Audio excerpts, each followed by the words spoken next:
It was record-breaking, the weather, the coffees bought, and the number of people on their phones.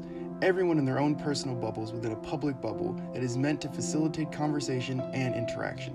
How does one attempt to break the connection between individual and phone to remind them that they are isolated while being surrounded by other individuals? If one's phone interacts with another's phone, does that count as interaction between the two people? What draws the line between passive and active acknowledgement of others in a public space?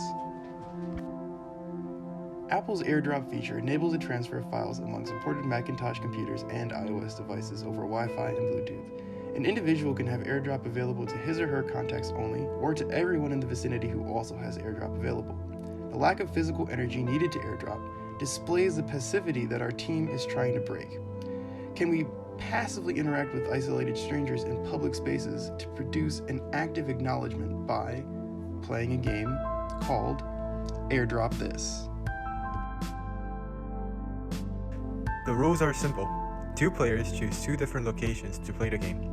They send a photo with instructions to play a game. Raise your hand and use your fingers to indicate the number of points you'd like to give to the player. Players have a max of 10 people they can airdrop to across both public spaces. Player with the most points wins. We follow the players on their separate journeys to break personal bubbles via the internet. Meet Kim and Biagi. Okay, so first we're going to Starbucks because I feel like it's like a safe choice, that way we can get some points. My first location is Chipotle because I thought that people are usually gathering here for a quick meal, and they're most likely going to be on their phones. Seems like no one's available for AirDrop.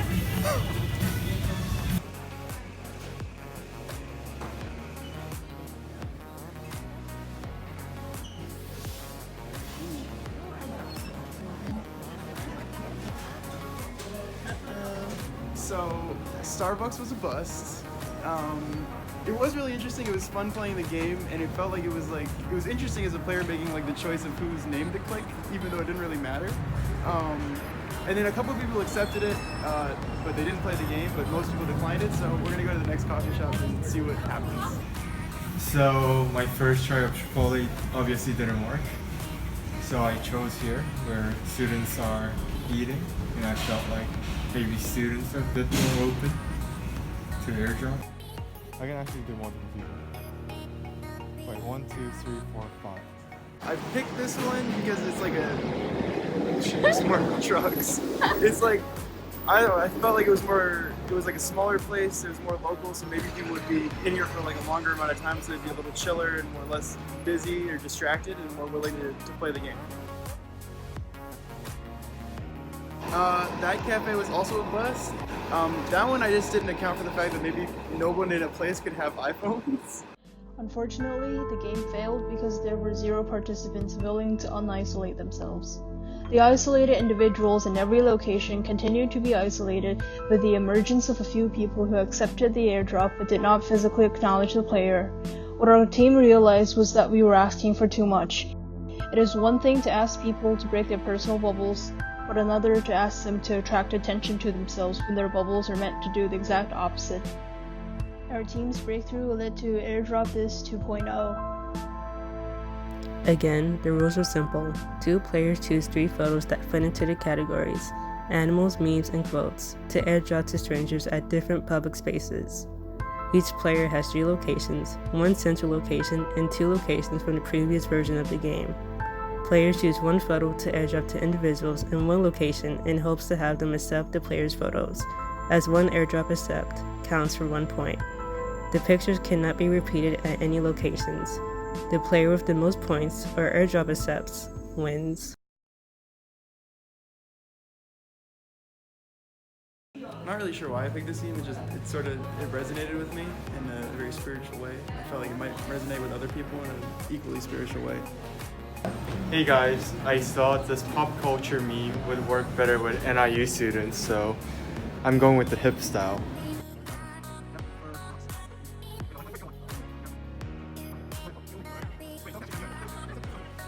So it turned out that my meme was more sophisticated to understand. And my meme just connected on an immediate and spiritual level. And I think in that led to more people enjoying it and bringing more people enjoying the world? I think for the Starbucks crowd, I'm gonna start with something vanilla.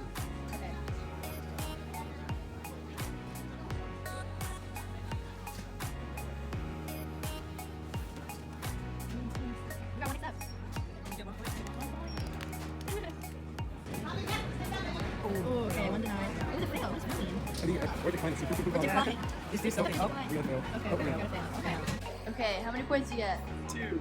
Yay! Here's the picture of a cute cat I picked. Adorable. And I picked it because everyone likes cats and everyone likes cute things. Should I send it?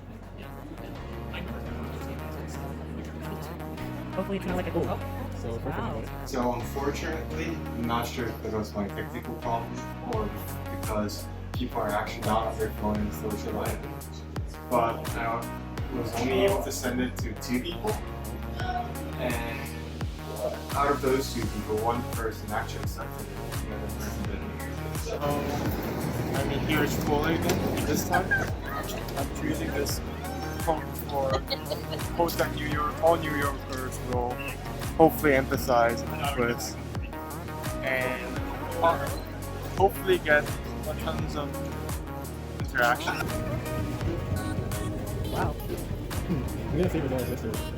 Yesterday, no one had their airdrops on in Chipotle, so maybe it's because Chipotle people are actually eating food instead of like being on their phone like on Starbucks.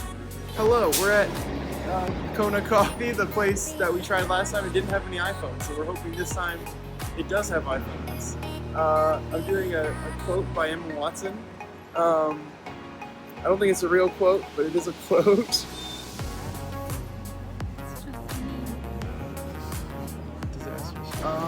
Again, no iPhones, so it's a bust.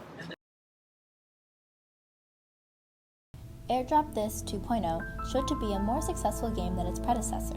Biagi won the game with 5 points, while Kim only gained 2 points. While there was actual gameplay, the play was not fully spirited. Biagi and Kim both did not gain points from one of their locations, Biagi's pick of Kona Coffee and Kim's pick of Chipotle.